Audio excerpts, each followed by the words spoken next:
या देवी सर्वभूतेषु मा स्कन्दमातारूपेण संस्थिता। नमस्तस्यै नमस्तस्यै नमस्तस्यै नमो नमः। ओम नमः शिवाय। जय माता दी। प्रेम से बोलिए स्कंद भगवान की जय हो। प्रिय भक्तजनों, नवरात्रि का 5वें दिन को शास्त्रों में पुष्कल महत्व बताया गया है। माँ स्कंद माता की उपासना से भक्तों की सभी इच्छाएं पूरी हो जाती हैं। मृत्यु लोक में परम सुख और शांति का अनुभव होता है। स्कंद माता की उपासना से बाल रूप स्कंद भगवान की उपासना भी स्वमेव हो जाती है। यह विशेषता केवल इन्हीं माता को प्राप्त है। साधक को स्कंद माता की उपासना चित्त लगाकर करनी चाहिए और पूरी श्रद्धा से कथा का श्रवण करना चाहिए। तो आज मैं आपको सुना रही हूँ स्कंद माता की बड़ी ही दुर्लभ कथा।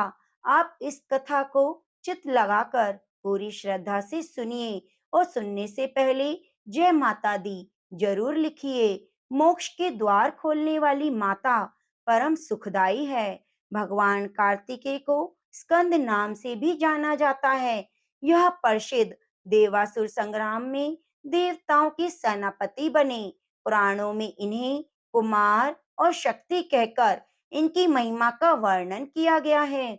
भगवान स्कंद की माता होने के कारण दुर्गा माँ को स्कंद माता के नाम से जाना जाता है। स्कंद माता की 4 भुजाएं हैं। इनकी दाहिनी तरफ की नीचे वाली भुजा जो ऊपर की ओर उठी हुई है, उसमें कमल पुष्प है।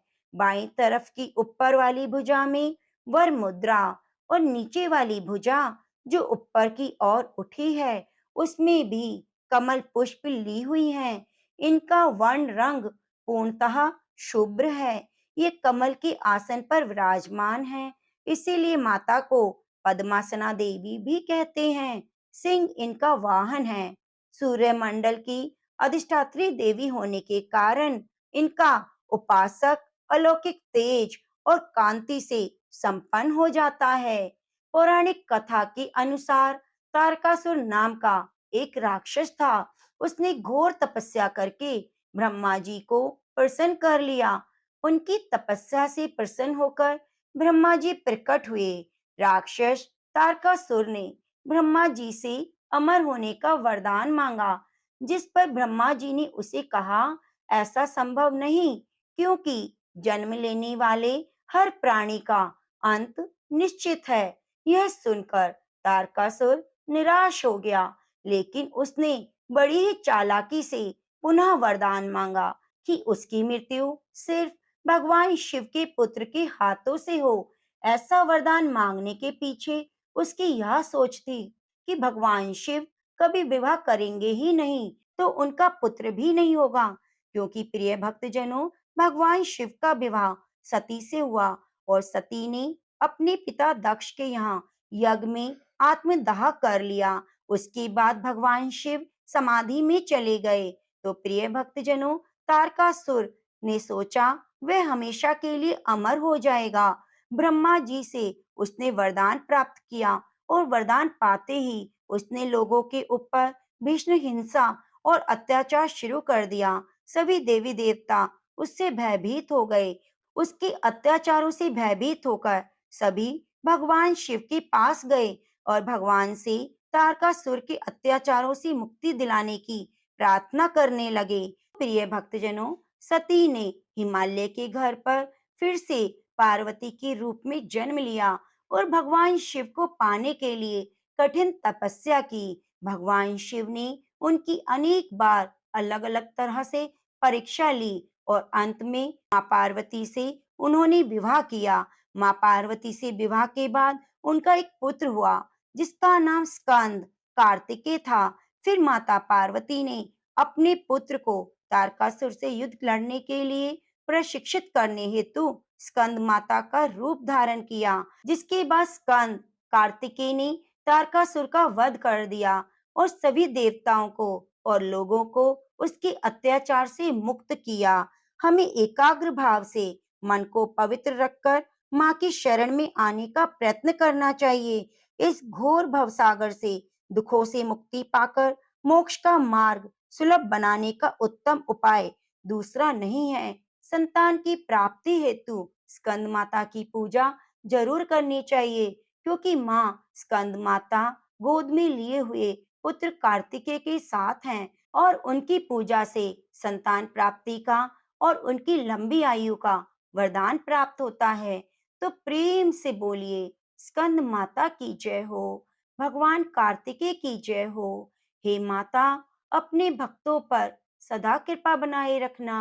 माँ, अपने बच्चों की सदा रक्षा करना, संतान की लंबी आयु करना, उन्हें बल बुद्धि देना माँ, उन्हें बल बुद्धि देना माँ। तो प्रेम से बोलिए, जय माता दी। प्रिय भक्तजनों, नवरात्रि के व्रत के साथ नवरात्रि में माता रानी की कथा को जरूर सुनना चाहिए।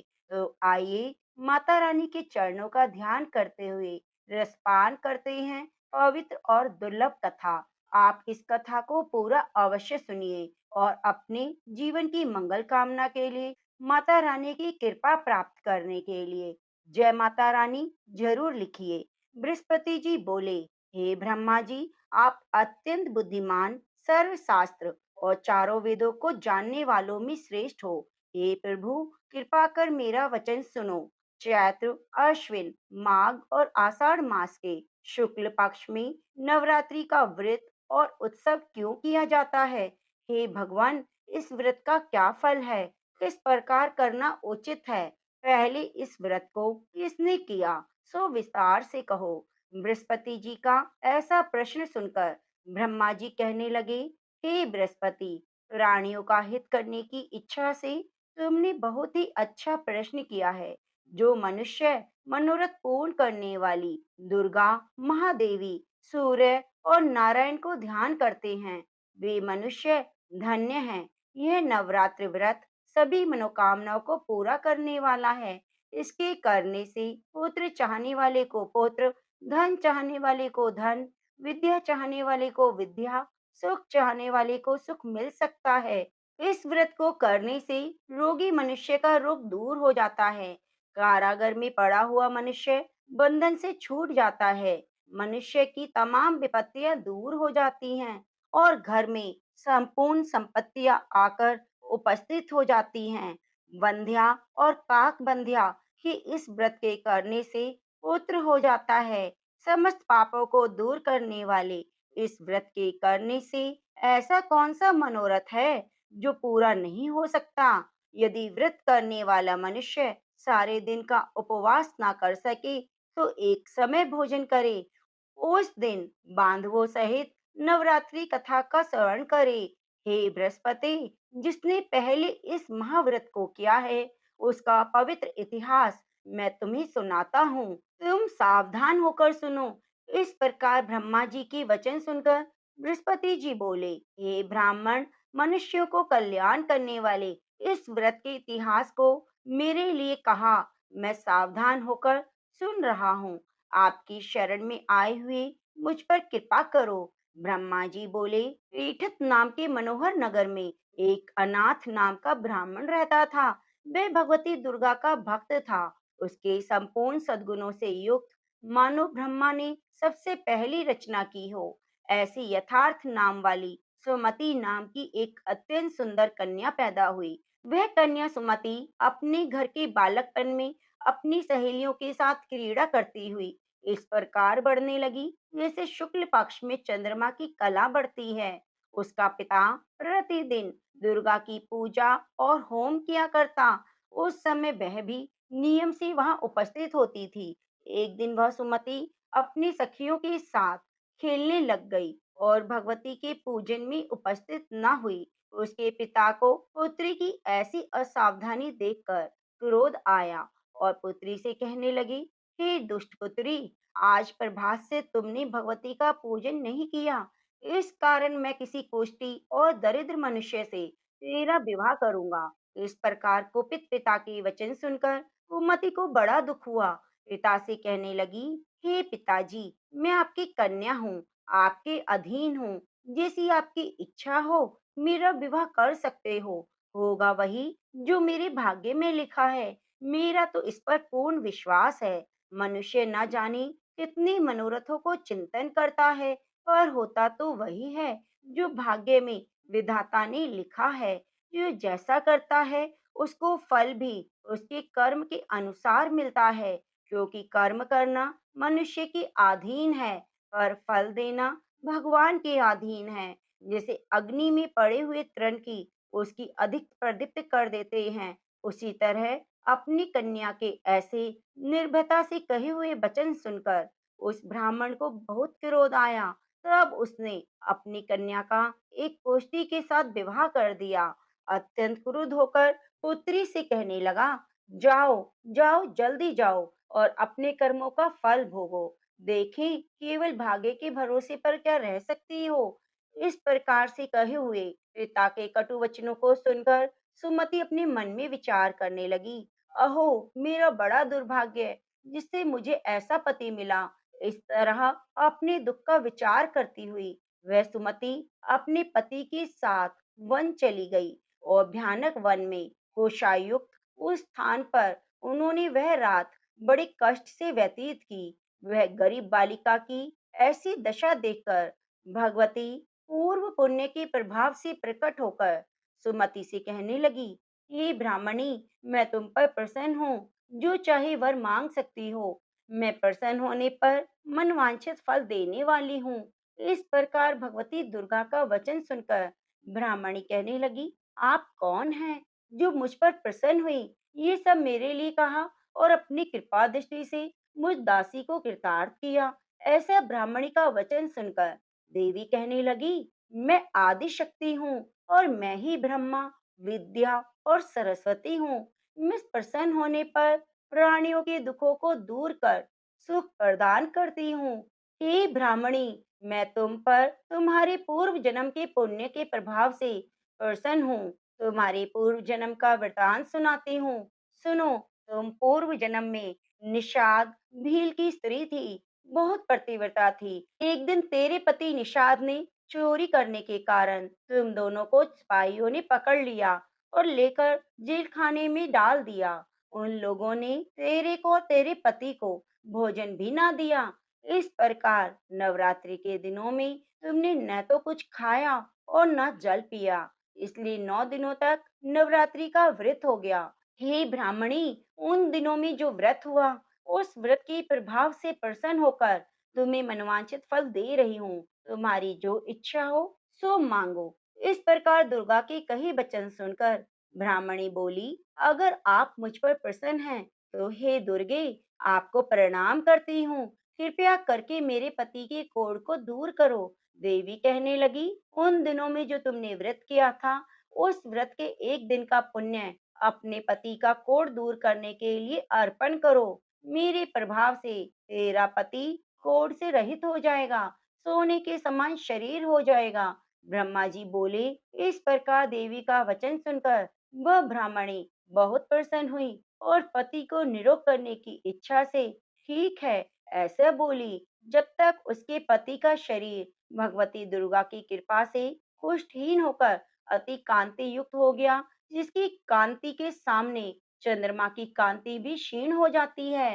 वे ब्राह्मणी पति की मनोहर देह को देखकर देवी को अति पराक्रम वाली समझकर स्तुति करने लगी। हे दुर्गे, आप दुर्गति को दूर करने वाली, तीनों जगत का संताप हरने वाली, समस्त दुखों को दूर करने वाली, रोगी मनुष्य को निरोग करने वाली, प्रसन्न होने पर मनवांछित फल देने वाली, दुष्ट मनुष्य का नाश करने वाली, तुम ही सारे जगत की माता पिता हो। हे अम्बे, मुझ अपराध रहित अबला की मेरे पिता ने कोष्ठी के साथ विवाह कर मुझे घर से निकाल दिया।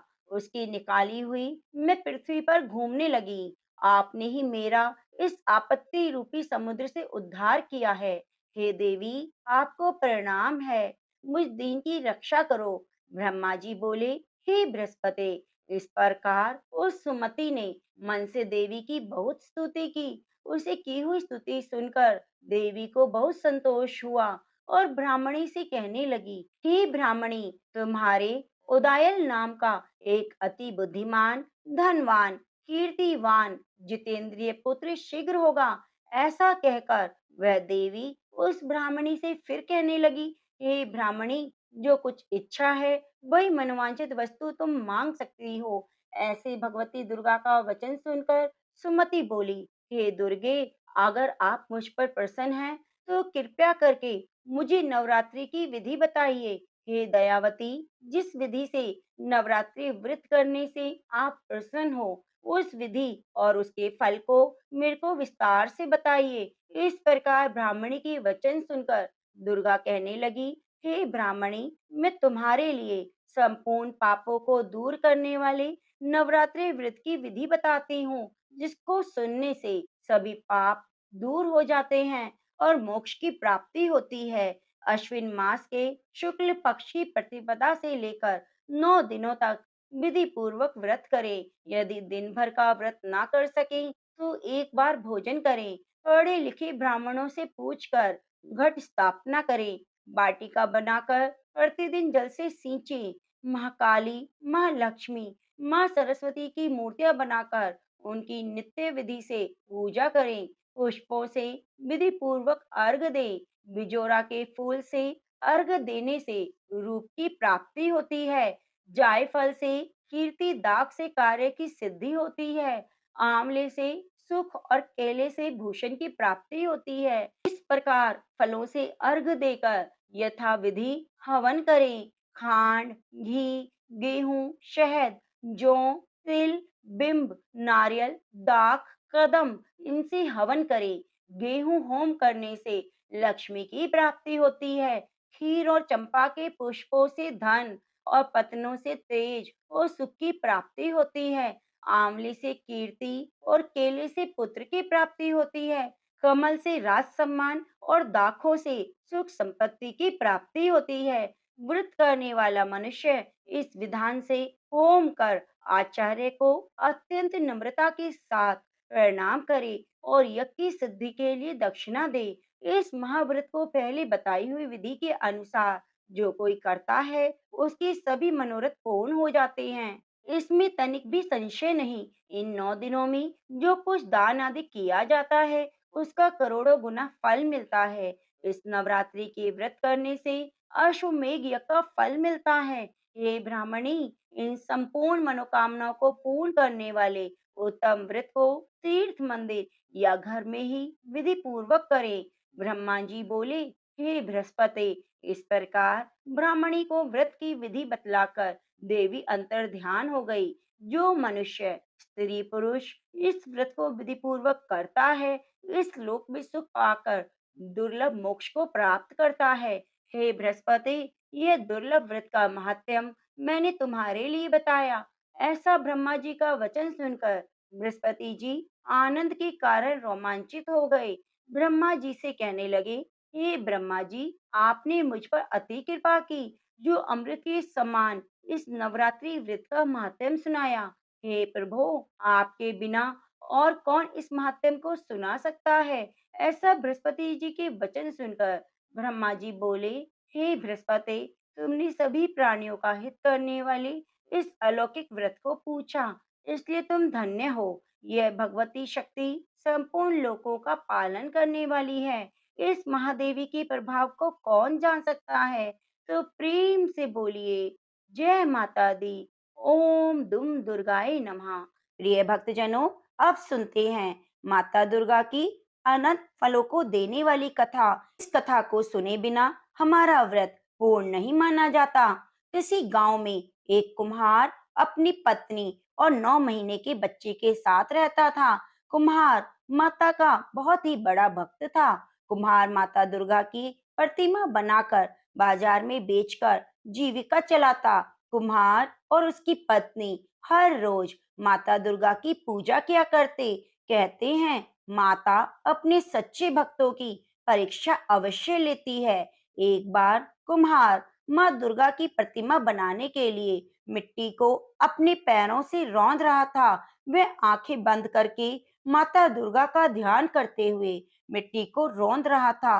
कुम्हार की पत्नी खाना बनाने में व्यस्त थी। वे अपने बच्चे को बाहर चारपाई पर सुलाकर चली गई।